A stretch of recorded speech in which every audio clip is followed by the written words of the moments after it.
The Night of Prometheus, a Fable by Gaius Florius Aetius. Blessed be, O glorious Muse, servant mate of our Hyperborean Lord, inspiring my song to the children of men. It was in a winter night before the dawn of the ages. A village now nameless, on the banks of a river long forgotten, a tavern lay, shone by a moonless nightly sky.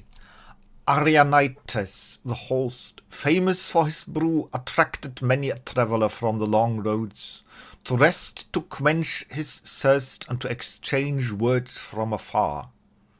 Between the many strange figures the elderly stood, leaning to the column, his majestic face now and then lit by the cooking fire, him pulling his hooded cloak deeper.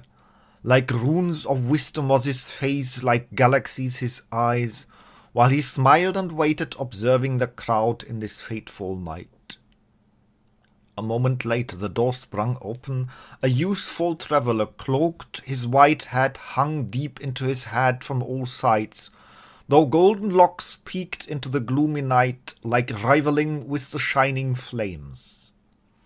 The youth carefully gazed, but none of the guests seems to notice, for hence is the nature of such travellers, that the eye does not perceive unless the travellers want, and so gently and gracefully the youth strolled towards the elderly in the corner, while two brews from Aetius the elderly brought.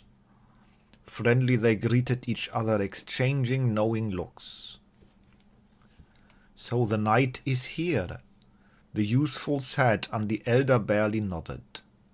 "'Tis time," said the elder. "The eons revolve, and faster time soon will turn.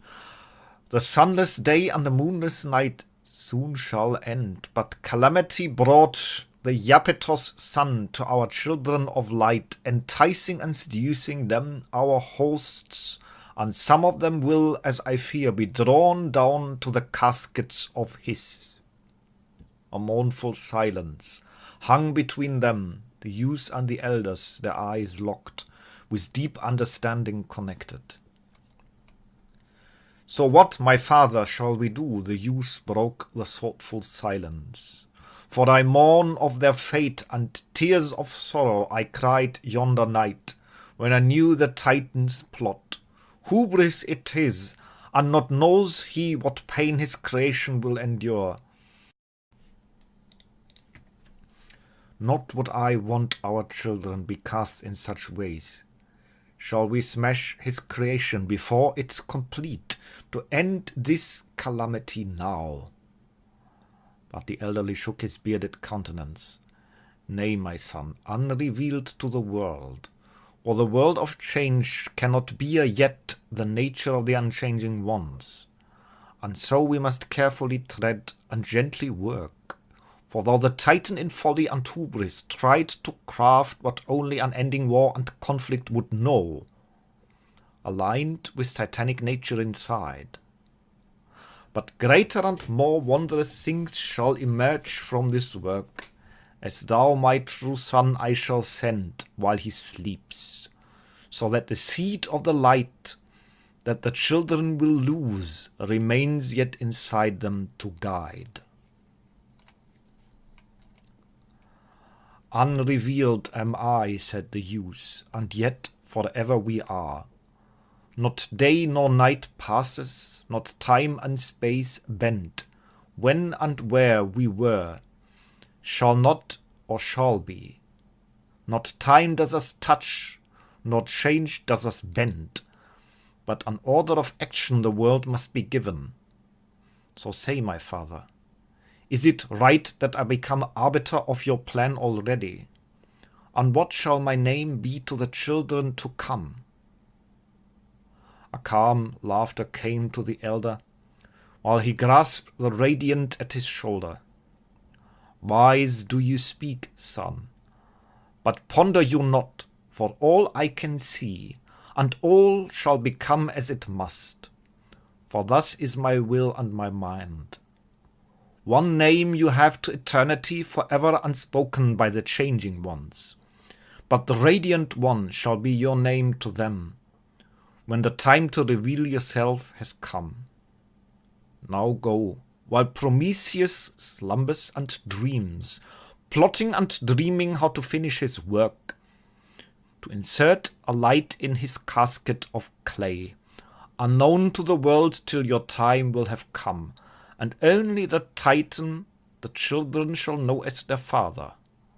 For that too is as it must be for a time, before they understand there is no tree that grows, no bird that flies hither and thither, no river that flows to the ocean's deep, that does not so according to my will, but so that the children of light,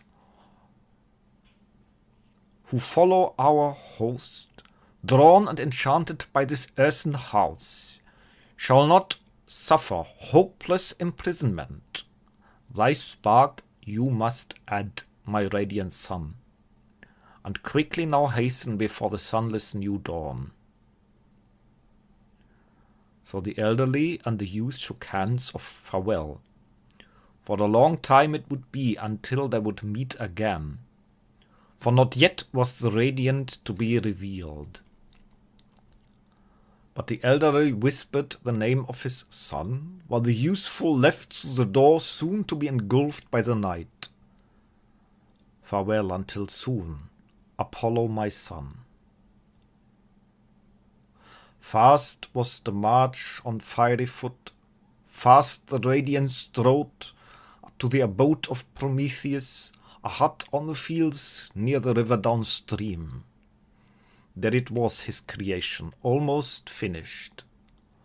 The Radiant saw it, knew the new day would find the creation complete, knew the children of light traveling the heavens with the gods, that half of them would be enticed by its beauty, the luring pleasures of the earthly body, but Iapetus' son, titanic in nature, would seed eons of conflict and war, for such is unchanging the nature of Titans.